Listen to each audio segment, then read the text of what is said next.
여러분, 반갑습니다. 유튜브 경매 탈탈탈입니다. 벌써 여러분 7월도 하순을 향해서 달려가고 있습니다. 시간이 정말 빠르다. 여러분들이 올 초에 세웠던 계획들 다시 한번 점검해 보는 것은 어떨까? 그리고 항상 주도적으로 인생을 재밌게 살아가기를 기대합니다. 자, 그러면 오늘은 3교시를 또 한번 가보도록 하겠습니다. 여러분, 지금부터 함께하는 경매 공부. 경매책은 저희 부동산 경매 처음 공부로 해보자. 늘 말씀을 드리지만 경매를 잘하기 위해서는 경매 절차, 주택임대차, 상가임대차, 권리 분석, 명도 분석, 현장 분석, 가치 분석, 이런 것들을 잘 해야만 한다. 이런 내용을 꾸준히 강의하도록 하겠습니다.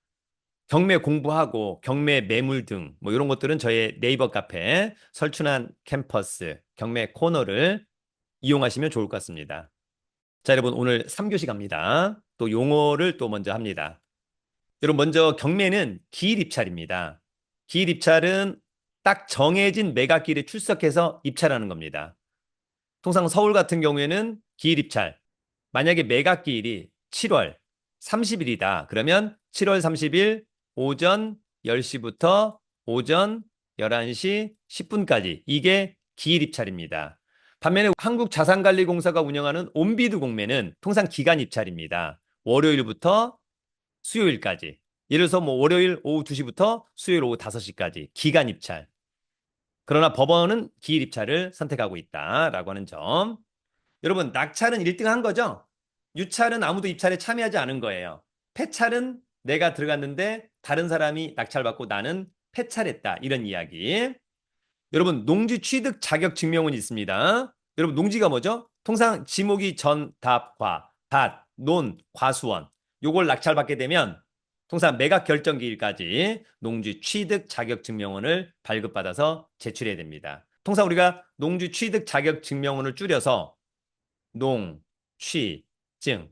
요건 어디서? 서울은 각 구청에서, 시골은 읍사무소, 면사무소 또는 정부 24에서 농취증을 발급받을 수 있고요. 디테일한 내용들은 또 추후에 여러분 강의가 또 됩니다. 대납은 잔대금을 납부하였다. 경매에서 잔대금을 납부하였다는 것은 어떤 의미가 있냐면 소유권을 취득했다. 자, 대지권 미등기인데 대지권 미등기는 뭐냐면 우리가 여러분 이제 아파트를 분양받잖아요. 근데 아파트를 짓고 아파트에 대한 보존 등기를 할 때 건물에 대한 보존 등기는 했는데 땅 지분에 대한 뭔가가 좀 문제가 있어서 아직까지는 대지권 미등기를 했다라고 하는 점.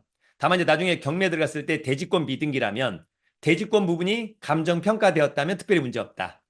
그러나 감정평가 안 되었다면 조심해야 되는데 그런 물건은 거의 없습니다. 여러분, 우리가 경매에서 권리 분석을 할 때 말소 기준 권리가 있습니다. 말소 기준 권리는 뭐냐면 낙찰자가 낙찰받고 돈 내면 어떤 것은 말소가 되고 어떤 것은 인수가 되는 그 기준이 되는 권리를 우리가 말소 기준 권리라고 하고요. 말소 기준 권리가 될 수 있는 6가지 권리가 있습니다. 이건 꼭 암기를 해줘야 돼요. 다음에 또 얘기할 텐데 가압류, 압류, 근저당권, 저당권, 담보가등기, 경매등기. 꼭 암기, 약속. 여러분 오늘 강의를 들었다면 댓글에 말소 기준 권리 6가지를 꼭 기재해 주기를 기대합니다. 중요합니다. 그래서 여러분 또 시간을 많이 할애하는 겁니다.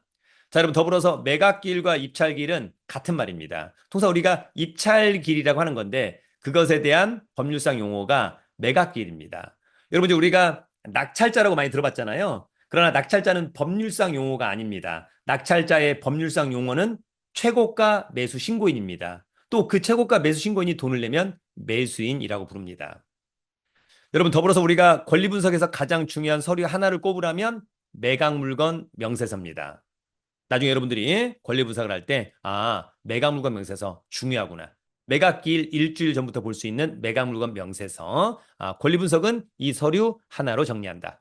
자, 배당 요구 종기는 뭡니까? 배당 요구를 해야만 하는 사람들, 반드시 이 배당 요구 종기까지 꼭 배당 요구를 해야만 한다. 대표적으로 임차인.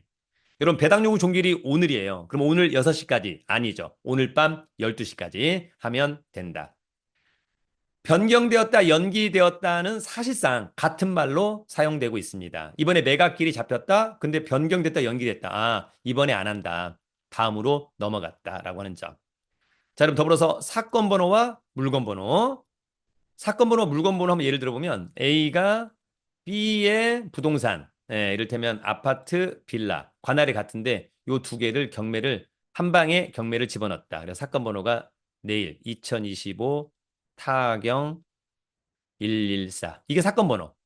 나중에 매각을 하는데 5억짜리, 매각을 하는데 4억짜리 따로따로 팔아요. 사건 번호는 하나인데 물건 번호 1번, 물건 번호 2번. 이게 바로 물건 번호. 그러니까 통상 우리는 입찰할 때 사건 번호와 물건 번호를 기재하는 습관을 갖는다라고 하는 점이 있고요. 마지막으로 소멸주의는 뭐냐면 낙찰자가 낙찰받고 돈 내면 그 사건의 말소 기준 권리 포함해서 뒤에 있는 권리상의 하자들은 모두 소멸한다. 이건 나중에 권리분석 시간에 다시 한번 배우도록 하겠습니다. 자, 여러분 오늘은 옵션 강의. 주택 임차인의 대항력은 언제 생길까? 요것을 반드시 이해하고 암기해 주기를 기대합니다. 자, 임차인 이모 씨가 있어요. 점유 4월 5일, 전입신고 4월 5일. 그러면 대항력은 다음 날 0시에 생긴대요. 암기. 자, 신모 씨가 있습니다. 점유를 6월 5일, 전입신고를 6월 9일. 그럼 둘 중에 늦은 날, 다음 날 0시에 대항력이 생깁니다. 자, 임차인 박모 씨.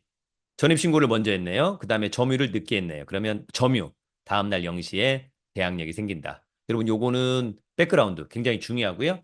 혹시 여러분들이 임차인이라고 한다면 다시 한번 전입신고를 제대로 잘 했어야만 한다.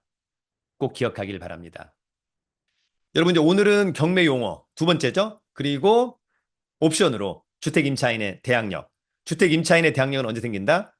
점유와 전입신고하면 다음날 0시에 대항력이 발생한다. 반드시 암기하고 이해하기를 기대하고요.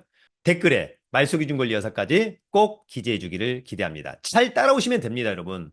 최고의 강의를 지향합니다. 강의력만큼은 원탑을 자부합니다. 유튜브는 경매 탈탈탈.